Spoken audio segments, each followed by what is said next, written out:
أهلا وسهلا فيكم من جديد، ومننتقل إلى الندوة الثالثة تحت عنوان تأثير الألعاب الإلكترونية على المراهقين Online Gaming and its Effects on Teenagers. مدعي إلى المنصة كام أدر، دكتور نظير حاوي، دكتور جوردن شابيرو. أيضا وبدير هالجلسة دكتور مايا سميحة، أستاذة محاضرة بجامعة الأنديو. خليني بس اذكركم بتويتس اللي لازم تعملونا على تويتر، الاكونت اللي شايفينه قدامكم هيدا الهاشتاج، وافضل تويت بالاخر رح بيكون فيه كمان جوائز مقدمين من المؤسسه. خلينا نقول اكثر من ذلك ايضا، وعود واذكر باهم داعم لهذا المؤتمر والداعم المستمر للمؤتمرات اللي بتقوم فيهم مؤسسه مايشيديا، فريدريتش ايبرت. الدعم المستمر، شكرا للرعاة وشكرا للداعمين.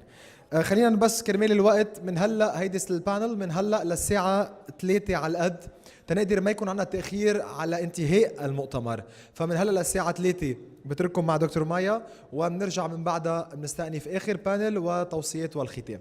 شكرا، تفضلي ليلي. هلا لك.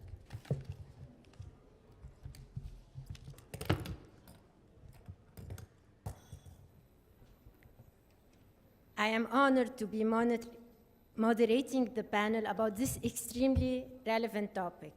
Thank you, Dr. Maishidia. You are, as always, a role model for all of us. Today, online gaming is almost dominating the world, especially our children's minds. The global gaming industry has surpassed $100 billion in 2018. with an estimated 2.5 billion active video gamers.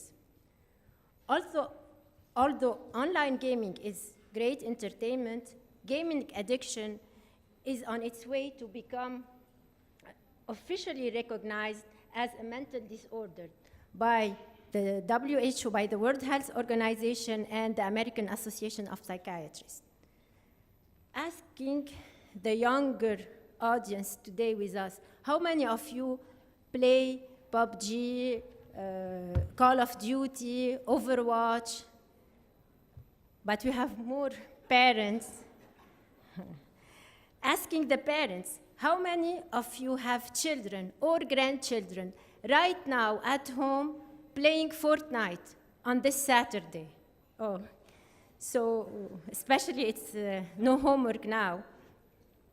We will tackle the benefit and risk of online gaming and its impacts on our children's minds with our esteemed panelists who are pioneers in this field. Please join me in welcoming first Dr. Jordan Shapiro, globally celebrated public intellectual. He's currently a senior fellow at Sesame Workshop, non-resident fellow at Brookings Institution, and he teaches at the University of Temple. Next, Mr. Cam Adair is founder. He's an internationally recognized speaker, entrepreneur, and YouTuber. He's the founder of Game Quitter, the world's largest support community for video game addiction, serving members in 92 countries. Our final panelist, Dr. Nazir Hawi, Associate Professor at NDU. Most of his research, he has over 20 publications in the last couple of years just about internet addiction, smartphone addiction, video game addiction, published in the most prestigious international journals. He also founded the founder and president of LARA, an NGO dedicated to awareness and rehabilitation from technology addiction. Please allow me to start with a video prepared for NDU INTA initiative, an initiative about internet addiction. This will be an introduction of the subject. بحزيران 2018 منظمة الصحة العالمية صنفت الإدمان على الفيديو جيم حالة مرضية نفسية. حياتي الاجتماعية جيمنج، علاقاتي جيمنج، ما بعرف شيء خارج الجيمنج أنا. بيتروق هو عم يحضر التلفزيون قبل ما يجي الاوتوكار ياخده، وبس يرجع دغري بيوصل وبيدور التلفزيون.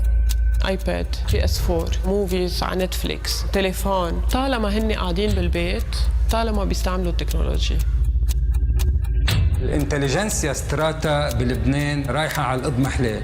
خطورة هذا الموضوع على المجتمع لقدام كتير كبيرة، وهيدا شيء بده معالجة فورية.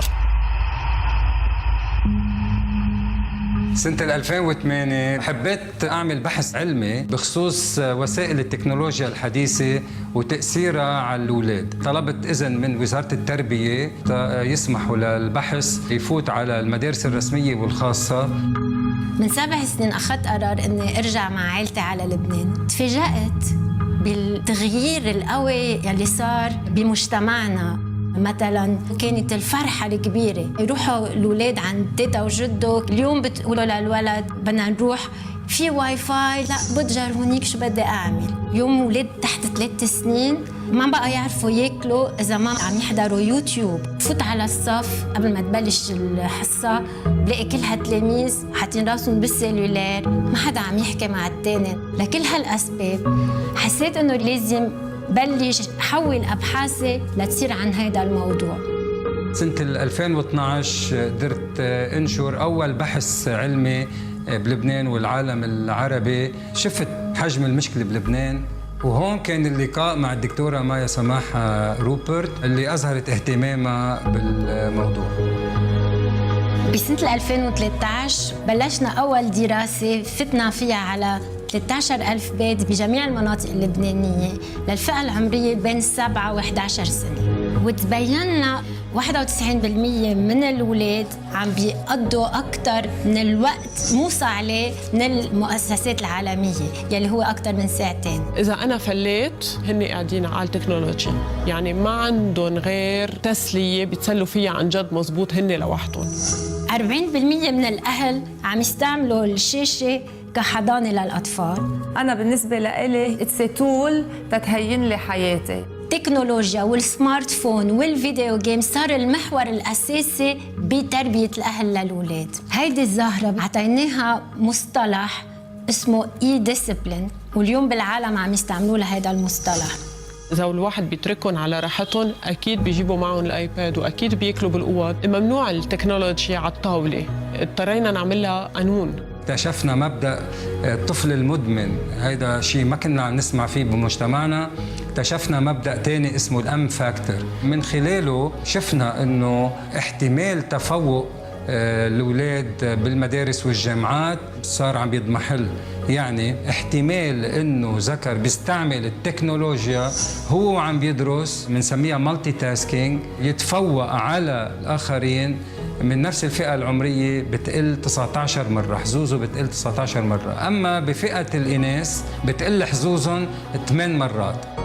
قررنا نكفي على عدة فئات عمرية. بينا 82% من الصبيان المراهقين أعمارهم بين 13 و 17 سنة عم يستعملوا هول الألعاب يلي هي مفروض تكون لفوق 18 سنة. 92% عم بفوتوا على مواقع مش مسموح يفوتوا فيها.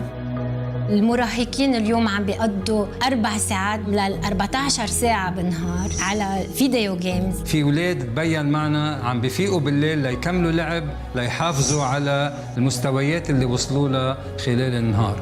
هيدا على حساب صحتهم النفسية والعقلية والجسدية. إذا ظهرت من البيت ثاقبت أو شيء بيتخربط هيدا وقت النوم، لأنه الأولاد عم تلعب على الجو إلكترونيك وما بتحترم وقت النوم، بضل بدهم أكثر وأكثر وأكثر. كل ما زاد الإدمان على سمارت فون عم تتضاعف 5 مرات مستويات القلق عند الأولاد، وكمان عم بيتضاعف التشنج بالعلاقات الأسرية 13 مرة. ندعي ناس لتستعمل التكنولوجيا بشكل متوازن ومنتج. اليوم نحن كأهل دورنا صار أكبر بكتير وأصعب بكتير من الدور اللي قاموا فيه أهلنا معنا، لأنه اليوم نحن بدنا نحارب عمالقة التكنولوجيا. ما تحولوا بيتكم لأوتيل، ولا تتحولوا أنتوا لمانجرز بهالأوتيل، ولا تخلوا أولادكم ضيوف حاجزين غرفة أبدية بهالأوتيل. نتمنى عليكم أنه تحافظوا على القيم والمبادئ الأساسية لحتى تبقى عندكم عيالكم مترابطة متواصلة بهالزمن الرقمي اللي نحن عايشين فيه. لو انه الواحد ما بيتقبلها وبده ينكرها، بس انا اكيده انه الحياه بالعائله منا مثل ما هي مفروض تكون، يعني كل واحد وحده بالعالم تبعوله. ما ممكن ياكلوا الا اذا حطيتهم على اليوتيوب. بزعل شوي انه ما بنقعد بناكل بالمطبخ كلنا سوا هيك مثل ما كنا بالزمانات وقت كنت انا صغيره، وهيدي يعني one of my best memories.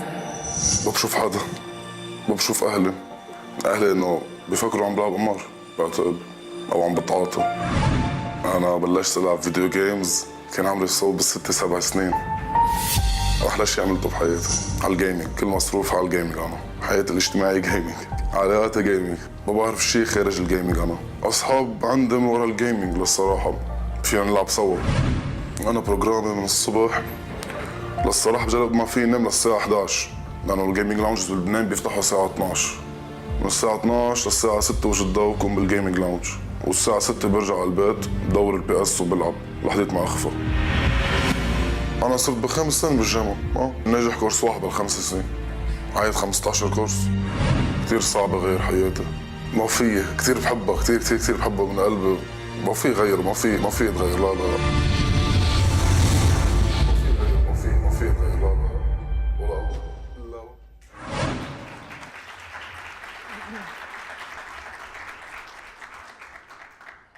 ما بعرف قد ايه من الجمهور الكريم في ناس عايشين مش لهالدرجه، بس عايشين هيدي الحاله ببيوتهم مع اولادهم ولادهم. I'll switch to English. I just ask if anyone here or how many do identify with what was in this video. Cam, please let me start with you. Would you share with us your personal struggle with addiction, with gaming addiction? Yeah, absolutely, and I'm so honored to be here. It's my first time in Lebanon, so thank you for having me. My work in this area began through my own personal journey. So I was addicted to playing video games for about 10 years. That caused me to drop out of high school, never graduate, and while all my friends were off to college, I was gaming up to 16 hours a day. I was very depressed, I was very anxious, and of course my parents said, if you don't go to school, then you have to get a job.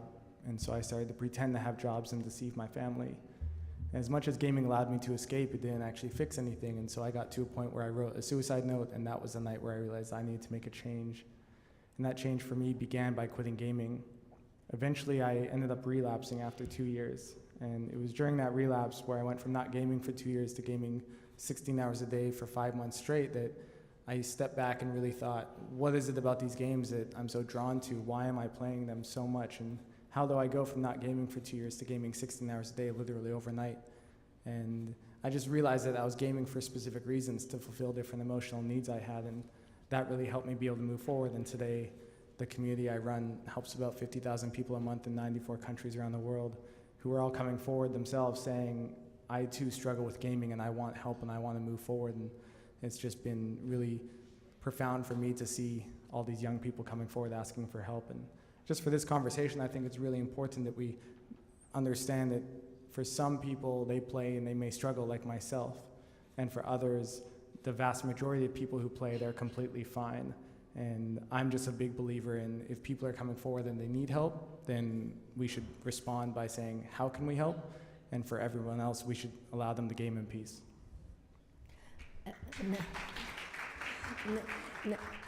Nazir, please, would you tell us what are the signs that parents should be looking for, watch for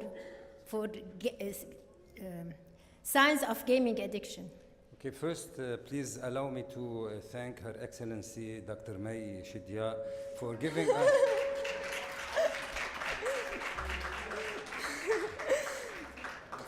us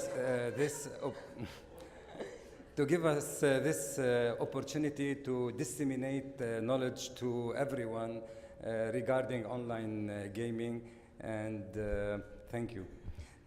Actually, there are several symptoms that parents can identify with their children had they been considered addicts to online gaming. The first one is being occupied the whole time with gaming before the gaming session and after the gaming session. So the whole time the gaming issue is occupying their mind. This is one of them.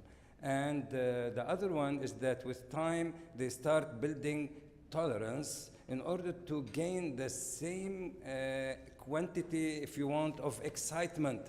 So half an hour at the beginning is enough, then it won't be enough for long, and now they need another half an hour in addition to the other one. So with time, they build tolerance to play, and we were able, actually, in our study, to determine that addicts to online gaming were playing double or triple the number of hours of those who are considered casual gamers. So there are actually several symptoms that parents can rely on. One of them is to lie about their gaming. Had it been something correct, why should children lie about it? So usually they lie about when they are gaming, about which games they are playing, and for how long they are gaming. So in this case, parents mainly should look for physical, psychological health issues, and to social functioning, something wrong with the social functioning of the child. Could this be related to online gaming? Then here parents should intervene. Well, Jordan, I would like to hear your thoughts about what is the play, as you are an advocate of learning through gameplay.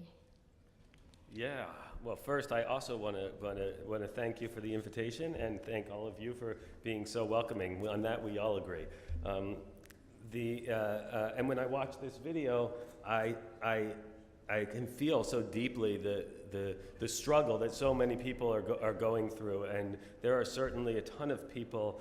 And I hear these stories everywhere I go around the world. And there are a ton of people who have very unhealthy relationships with video games. A ton of people have very unhealthy relationships with digital devices in general, grown-ups, kids, teenagers, everything.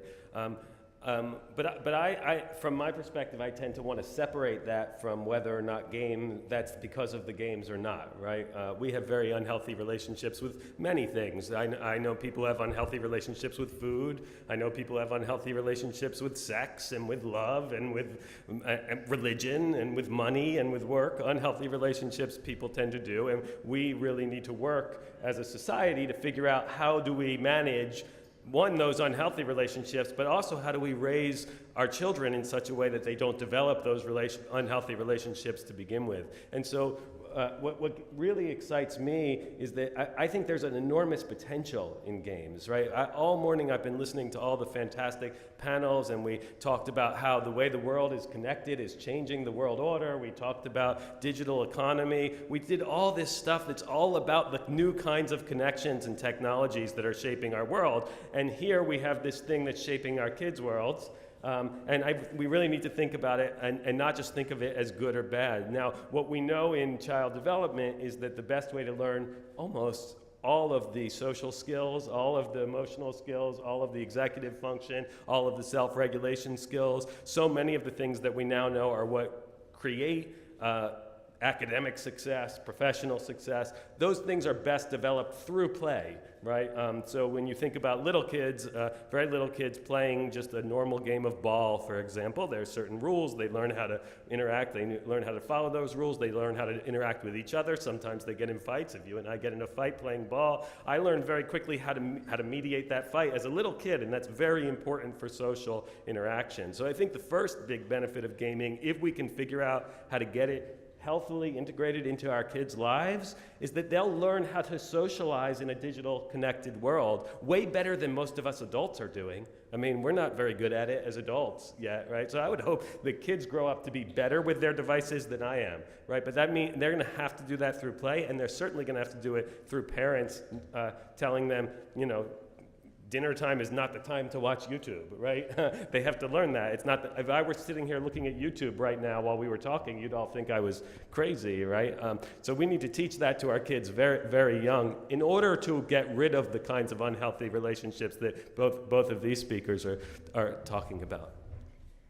Yeah, but with Fortnite and PUBG, could it be any learning through gaming? This is what our sons are playing, you know?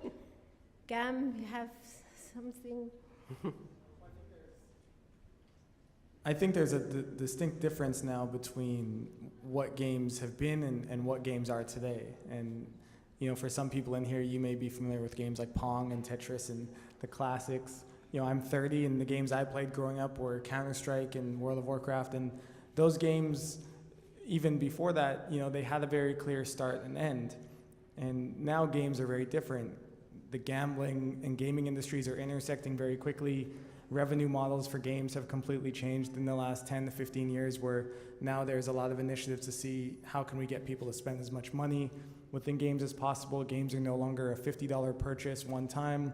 They're free, and then you're able to buy cosmetic upgrades within the game that a lot of research is now showing is very psychologically akin to gambling. And this is being exposed to kids at a very young age. Even I have a study that just came out last week that showed games designed for preschoolers that are educational games and apps have manipulative advertising in them. And an example of that would be a 6-year-old is playing this game called Dr. Kids. And within the game, it's, you know, the kid is cleaning teeth and becoming a dentist.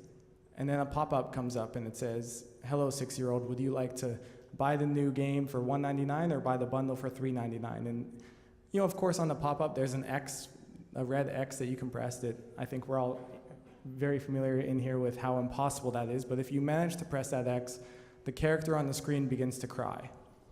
And this is an instance where this 6-year-old is being taught that not spending money within the game is actually shameful and wrong.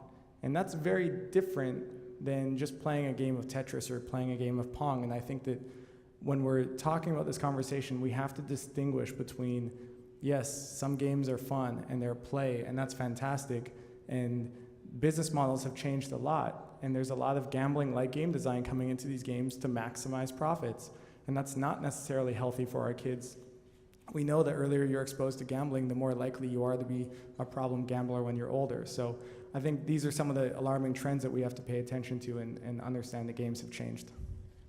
Nazir, building on what Cam just said, from a computer scientist perspective, do you think giant technology are building game in a way to be addictive? Are they designing games to be addictive? Of course, I agree with Cam, because we actually, humanity so far entered 2 phases. The first phase where the creator of a game was interested in selling the game on a CD or another platform, and then that's it. He gets his bucks, and then the buyer leaves, okay? And however, they leave some attractions there so that they come back and purchase the next CD in the sequel. That's it. However, that phase is gone now, and it's being replaced now with, as you mentioned, high-tech, giant tech companies that are trying now to convert the whole industry into business. So it's no more about game design. Yeah, it's not game design for game design. Now the game design has changed to business. Now they are trying to change the design of the online game, especially online gaming, so that the person gets back to playing again and for longer periods, to have enough ample time to maximize their profits. And as Cam said, there will always be there things to sell those kids. And in our study that was published in 2018 recently, we were able to find out that the younger the children, the more addicts to online gaming they are. So here parents should play a major role by postponing as much as possible, making these devices available to them. So yes, I do believe that companies, what they are trying to do is more scary. And by the way, I'm not against playing games. Okay, I'm not against technology. I am a computer science professor at Notre Dame University, and I've been for a very long time. So that is not the point. We're trying to just to shed light on what businesses are trying to do through online gaming, and that is to monetize the weaknesses of those children. So they are seeking the help of psychologists, of behavioral scientists, and attention engineers in order to inject into those games, okay, features that allow them to maximize their profits by selling gadgets and so on. Okay. Well, Jordan, you talk about the gameplay for learning. Who's designing this? These tech companies, universities, how we're going? Yeah, I want to answer that, but can I respond to the previous comment first? Is that okay? Sure. Yeah. Because I agree. I would say 85%, right? I agree with almost everything you said. That certainly companies are using predatory methods. Yeah, we overlap. Yeah. We're certainly game designers are using predatory methods in order to make a profit. Unfortunately, I think that might be a problem with consumption capitalism, not a problem with video games, right? Like most of us are all involved with things that are trying to capture our attention.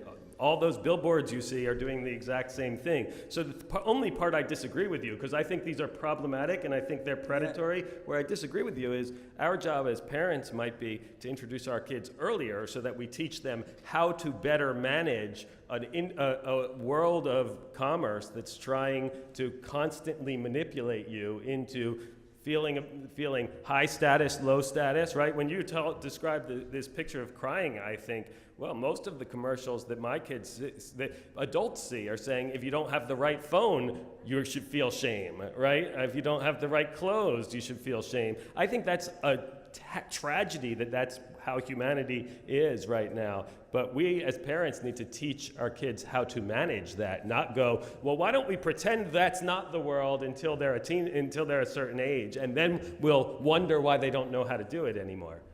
Well, yeah, Actually, regarding billboards, TVs, always parents were wary about having their children addicted to watching, let's say, TV. Yeah. But billboards, TVs, and other media, people there, children there, they are observers. While in the virtual world, those children are citizens. They become citizens of their world, and they fall into the trap of interactivity. Okay, so there is a big difference between looking at a billboard for a second, okay, while, as Cam mentioned earlier, while adding a feature whereby if you do not abide by purchasing this thing, okay, they make you feel ashamed of yourself, okay? So they are playing on the weakness of the child. Well, unfortunately, we don't have a lot of time. I want to leave some room for questions, but we know Bill Gates and Steve Jobs, and today we're just reading about the Silicon Valley big tech parents are delaying as much as possible giving technology to their children. Cam, I want to end up wrapping with the one big advice we give to parents. What should we do from each of our panelists? How at Game Quitters, what is it the one advice that will stick in our head to do? Technology needs to be used from a creation instead of a consumption standpoint. And I think when we're using technology to build apps and to learn computer science and to be really engaged in it, to actually create something for the world, I think that's where technology is used best, instead of just as a way to watch more cat videos on YouTube or to post more selfies on Instagram. I think it's all about how you use the technology and ultimately coming from that creation standpoint. And I do believe, just like Jordan said, that this has a big component of parenting involved. It's not the whole story, but it's an aspect of it. And I believe that we really need to get back to focusing on the family unit. So creating sacred time where there's no technology at the dinner table, and you're going on hikes and getting back in nature as a family. Those are very important components. But rebuilding the family unit is probably one of, if not the biggest things that you can do to make sure that kids are not getting addicted to technology. So, Jordan, so let's say your one thing is no technology during dinner time or with meal. And what advice you would give to parents? We're looking forward for your new book. My advice to parents would be play video games with your kids and talk to your kids about what's going on with the video games and have conversations when those pop-ups come to explain how they work and explain that they are predators, right? And make kids understand why you're saying no. Because I don't know about you, but when I was a kid, when I was a teenager, when my parents said no, I said, how am I going to go do it? Right? So the best thing that if we really want to teach our kids to responsibly interact with technology, we need to get down and dirty and do it with them. Then we can start to avoid some of these things. Then we can teach them to be afraid of exactly the kinds of things that you're both pointing out. But that's about grown-ups taking the responsibility for stopping that. I wish there were a way to stop the games from having predatory things. Hopefully, maybe we will have legislation that makes that possible. But until that happens, then I think parents need to get involved, play with their kids, teach their kids how to think about the games, how to make sense of the games, and how to behave ethically around gaming and responsible around gaming, and to live a fulfilled life while also playing games.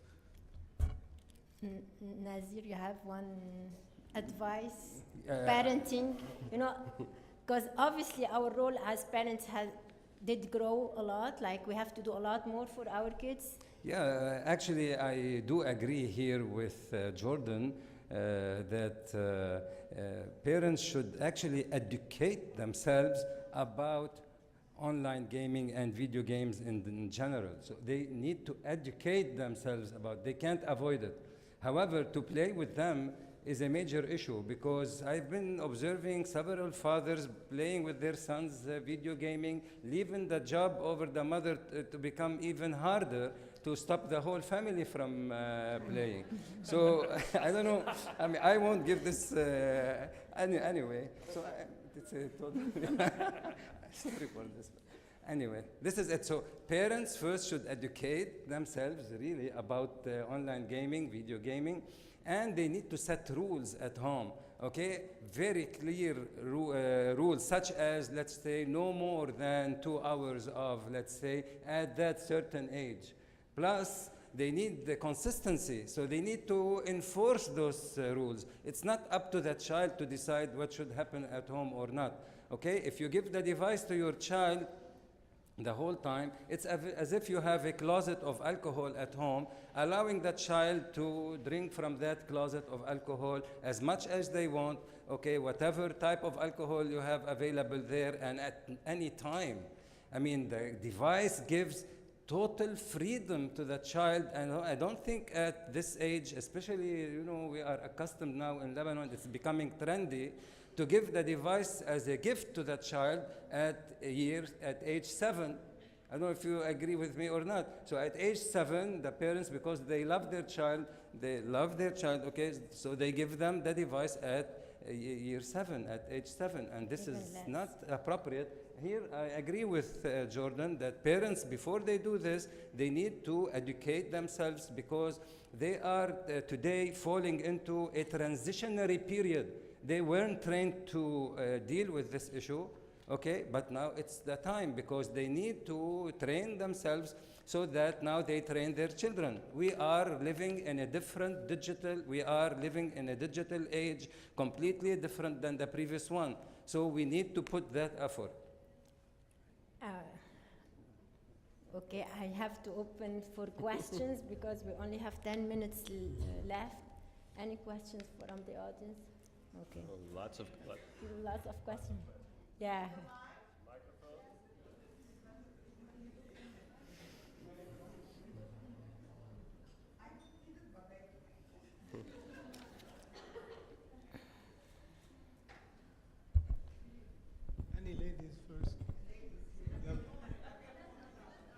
عينه اكثر شيء.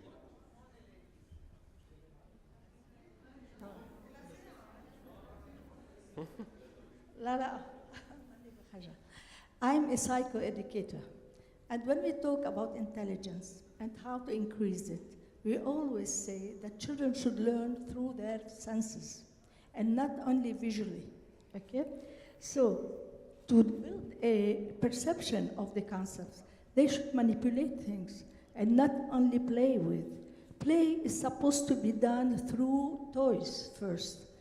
Even at 7 years, they need toys. And they need also to release their energy. By sitting hours and hours, they are becoming hyperactive, okay? They cannot really connect and they cannot concentrate. So how are we going to build a new generation that really is not somehow interacting with their surrounding socially or even at school, okay? I would address this question to Jordan. Please, may you answer?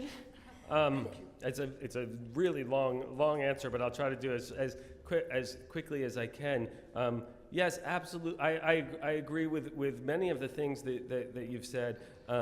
But I want to point out that we often think about when we say when we talk about both play for learning and learning, play for sake, and even sensory learning, we think about that as something that's very sort of neutral, as if the way we know it the most is the right way. All of those things are actually interactions with tools, right? And this is a kind of tool, and this is a tool they also need to play and get in their senses to learn how to do. No, they should not do it as the only thing they do for 14 hours a day.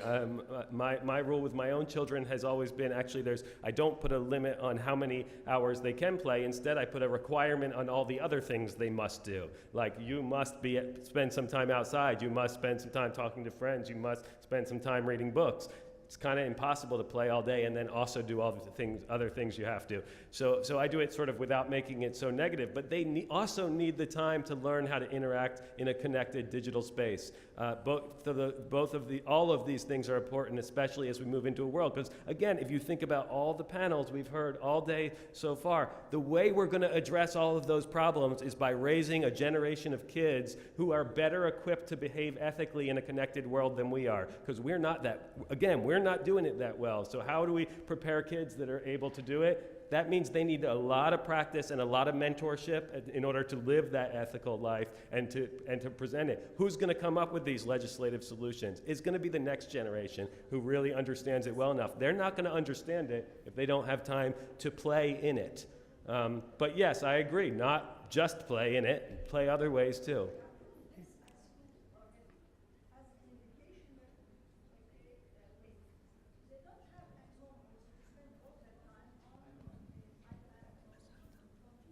Well, some kids are doing it at school. That's very divided by socioeconomic class. I mean, it's not true that the majority of the world is not using technology at school right now. They are somehow teaching the students to how to function or how to use them. So what we need more is to teach the child that this item is good for half an hour, 1 hour a day, not more.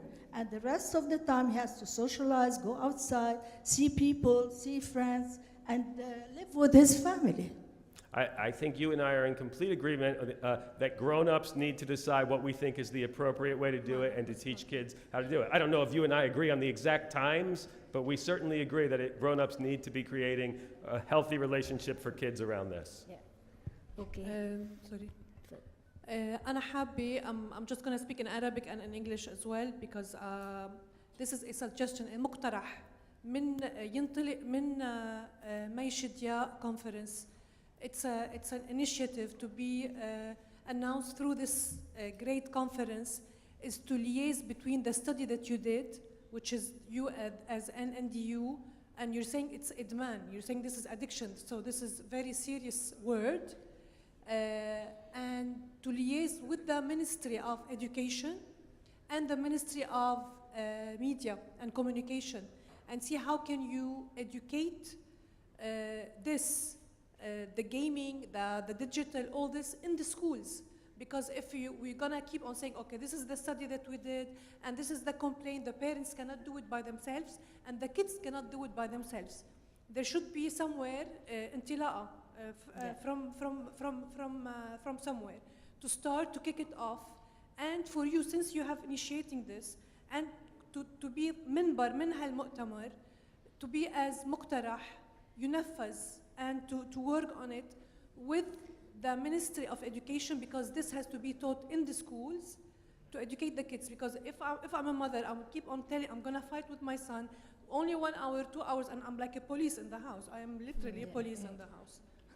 So, but we need the coordination from the schools and with the parents. But you need an authority to lead it. You cannot just leave it open like this. Thank you. We most certainly welcome. I think one of the biggest opportunities to integrate that is through esports. So esports is organized professional gaming, and currently it's about $1 billion industry.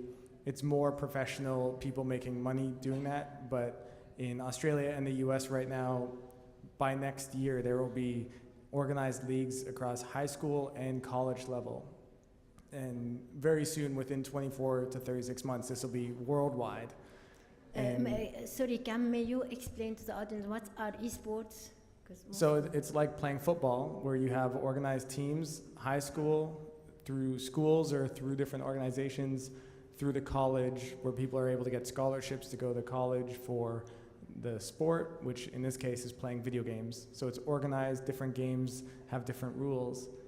But one of the biggest opportunities we have is, as this comes in and is integrated into our schools and integrated into our colleges, universities, is to integrate an aspect of prevention work into it. So, I'm really big now on, every esports player having a well-being handbook. And if a school, high school, college has an esports team, there should be a requirement that there is prevention programming done at the beginning of the school year around helping students understand warning signs and understand, how to keep their relationship with technology to be healthy. And I speak at schools all over the world who have iPads integrated into the classroom, and I hear a lot of problems from the staff talking about how challenging that is to navigate. And so if a school has iPads as a huge part of the education system, there should also be the counterbalance of having prevention work done in the school and just helping students become more aware of their use. And what's always left me feeling really optimistic about the work that I do is when students or gamers are educated on why they play and what needs it fulfills and what some of the warning signs are and how to balance out their activities, they always are able to respond in a really powerful way, regardless of whether they have an addiction where it's causing significant impairment or they're playing in a healthy way. But bringing a greater sense of awareness as to why gives them a huge opportunity to leverage that into balancing and keeping a healthy relationship. So I do believe the prevention is huge, but prevention is really boring, and we live in a society that we care about things when there's a crisis. And we need to find a way to make prevention what I would describe as sexy, which is, for schools to see why it's so important to have that in there and just making prevention more accessible for everyone. Well, here it's just worth mentioning that France just banned the use of digital devices in school pour l'école élémentaire et primaire. So students are not allowed to take smartphone or use tablets in the school in France starting September 2018. Just to elaborate more on the idea of getting the help of the Ministry of Education, regarding our study, the participants were mainly from grades 10, 11, and 12. So they are secondary school students. And the prevalence rate that we were able to identify was 9.2%. So 9.2% of the children could be classified as having the internet gaming disorder, and 35.7% were at risk of becoming.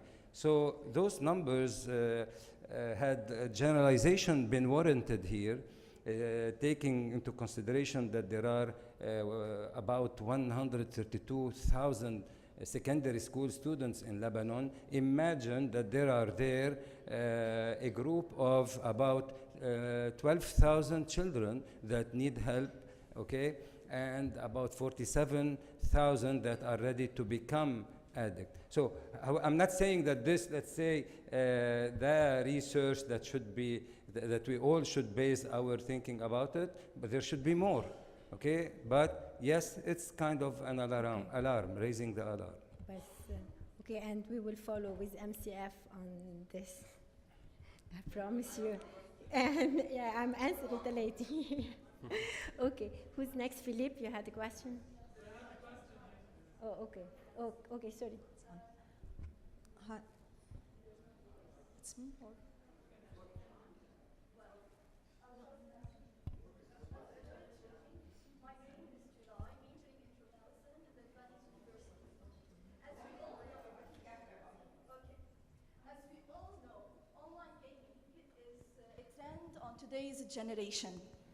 On today's generation. And we, all of here attending the conference, we have tried the online gaming and we're not addicted. And the children who are addicted to online gaming, of course they have some problem. Don't you think parents should face this problem with them before telling them about the disadvantages of online gaming? Because we cannot, it's a place to run away from their reality. And that's the point that we should fix on it. Okay, maybe I take 2 or 3 questions and then. Yes. We actually, we've been raising awareness for a long time now, and through the CNRS Lebanon and through NDU and now through Maishidia Foundation, we are saying that parents, they have a major role here. We just mentioned that they should educate themselves so that they know how to address the issue. It's not about just getting the device from their child and stopping them abruptly from using it. This will raise a big psychological problem and a clash at home. We don't advise you to do this.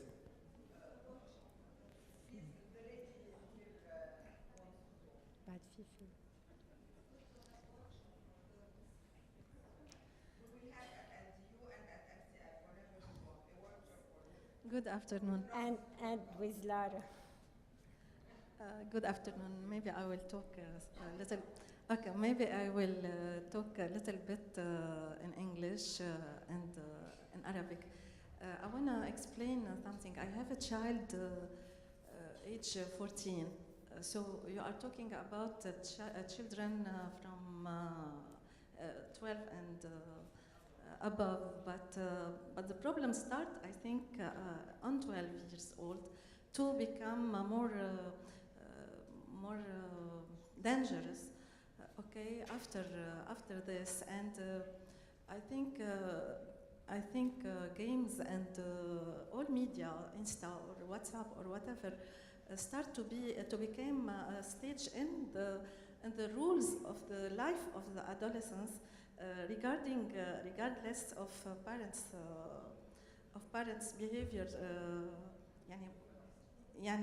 يعني لو الأهل ملاحقين لأولادهم مش بالضرورة يكونوا هن مقصرين تجاه أولادهم. يعني لو معين ولو اتسترا عم بيوصل لوقت إنه الأولاد اللي من هيدا العمر عم بيكونوا متعلقين بكل شيء اسمه وسائل اتصال وميديا، وهذا الشيء عم بيشكل عليهم خطر بحجة انه في شيء عم بيعملوه ريسيرش للمدرسه لازم يضلوا في بايديهم ديفايس وغير اشياء.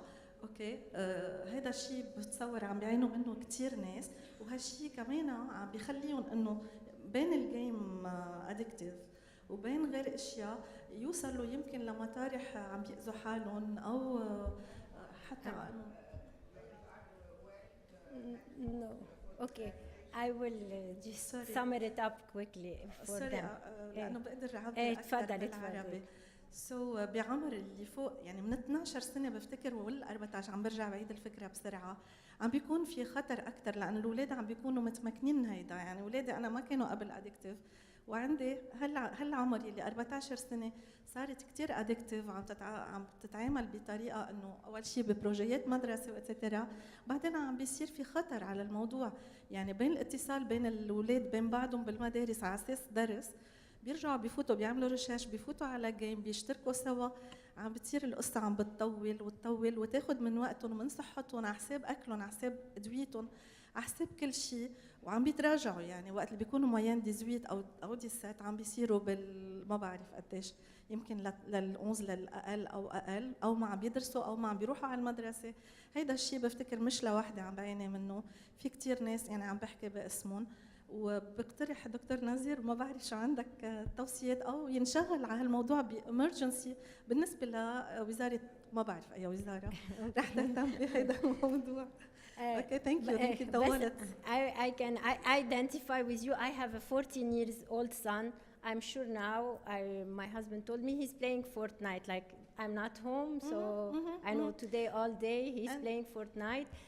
And your role as a mother, I know what you're trying to say. You're trying all your best. This is my cause. I work for it with passion, but I cannot stop my kids from playing. Yes, sure. There is something to the peer pressure. الضغط تبع كل اللي بالصف عم يلعبوا فورتنايت لنقول at 14 12 13 بالكور كلهم بالمدرسه عم يلعبوا. هيدا هو this is their only conversation. ذات الشيء حضرتك عندك بنت obviously you have a daughter, social media she has to keep up, YouTube, Instagram, she has to watch the latest post or she will be left behind. Exactly. There is that peer pressure, social peer pressure. وإذا بدنا نجي للأهل and يعني. you cannot say no, you cannot have it. إذا بدنا نجي للأهل بعصر اللي نحن هلا فيه، الأهل عم بيركضوا والولاد عم بيركضوا والوقت كله عم بيركض يعني وضع الاقتصادي بفتكر كله عم بيضغط على هالاشياء كلها. يعني الاهل ما بقى يمكن عم بيعطوا غير وقت صغير لاولادهم. بعتذر يمكن طولت عليكم، بس بفتكر لازم يمكن ينعمل شيء كثير مهم بهذا الموضوع. Thank you. Okay. Do you want me to repeat some? No, it's okay, it's okay. Philippe, you have something, and then we will have to wrap up. Just to change the mood, Dr. Shapiro, I think you said we have to let the parents play with their kids. So I've been struggling for the last 4 years to convince my father to use WhatsApp. So good luck with that. So I will try to teach him maybe to play Pokemon Go as a first step. But you know, the problem here is I want to congratulate the NDU professors here and of course Dr. Maishid for raising this topic, because I myself am a teacher, I'm a social media teacher, and I have a whole chapter on security and online games, because you know, for example, one game is the addictive one, the blue whale. We didn't talk about it here, but it all has to do with the parents, because we have to monitor the behavior of our children.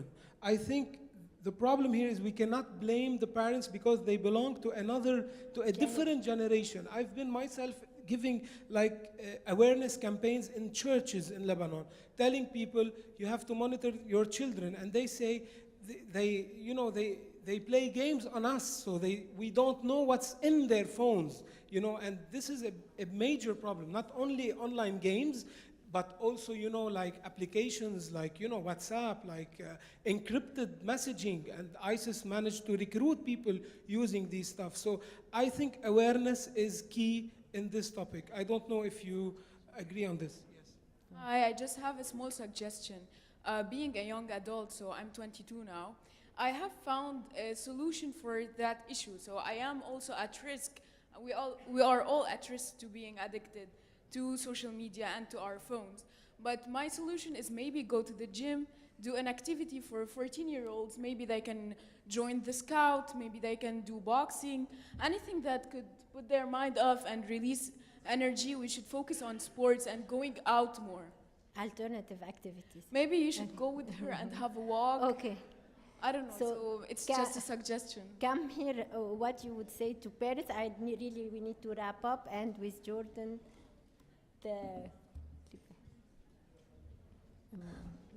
Parenting is a component of it. Kids get the headlines. This conversation involves parents. The majority of gaming addicts that I see are 18 to 25. So actually when they no longer have parent supervision and now they're in college and they have harder classwork, that tends to be where the issue actually begins to manifest. So on one hand, the parenting and being firm, having consistent boundaries is really important. And on the other hand, you have to help them identify why they're playing. So I gamed because it was a temporary escape. It was a social connection. it gave me constant measurable growth, and it gave me a sense of purpose.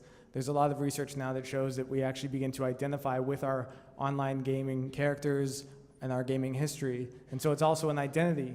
So for parents, if you're trying to help them shift, you have to help them have a wider range of different activities. Gaming can't be the only thing that they're doing, or online technology, computers can't be the only thing that they're doing. They have to have things where they're exercising. They have to have time in nature. You also have to help them structure their time. And I mean their free time and their holidays and their weekends. Because if you are setting restrictions during the week and then the weekend comes and it's like, go for it, well, then it's easy for them to binge. When I was playing hockey and going to school, gaming, there wasn't a lot of time for me to game excessively. But then in the summers, when I had no structure, no stability, no gaming, no hockey, then it was 16 hours a day. And so just being able to monitor, the binging cycles is also important, and help them shift to different types of games. So we know that more online multiplayer games like World of Warcraft tend to be bigger problems than games that have a start and an end, games where you can pause and they can come for dinner, instead of a game like Fortnite where if they're in the middle of their battle royale that pits them against 99 other players and you're calling them to come for dinner, if they leave that game, they lose. And that might hurt their ranking, or that might hurt not just for them to lose, but all of their friends at school to lose as well, because they were playing together. And so now you understand why it's World War III when you ask them to come for dinner. So even being a bit more proactive to understand what games they're playing, how these games work functionally, and maybe how long they take, so that you can have the foresight of dinner's going to be in an hour. Okay, play one more game of Fortnite that's going to be 20 or 30 minutes, and then stop, come for dinner, and you can play another game afterwards. Just being able to navigate that a bit better will really help a lot. And there are parents all over the world coming together to support each other. So either on gamequitters.com or on Facebook, you can find support groups now where parents are coming together to share strategies. So I definitely encourage you to do that as well. You're not alone. Jordan, please, one last word about that healthy balance that we're looking for, the healthy balance for parents. I mean, there's two things come to mind. I think one, just remember that there's the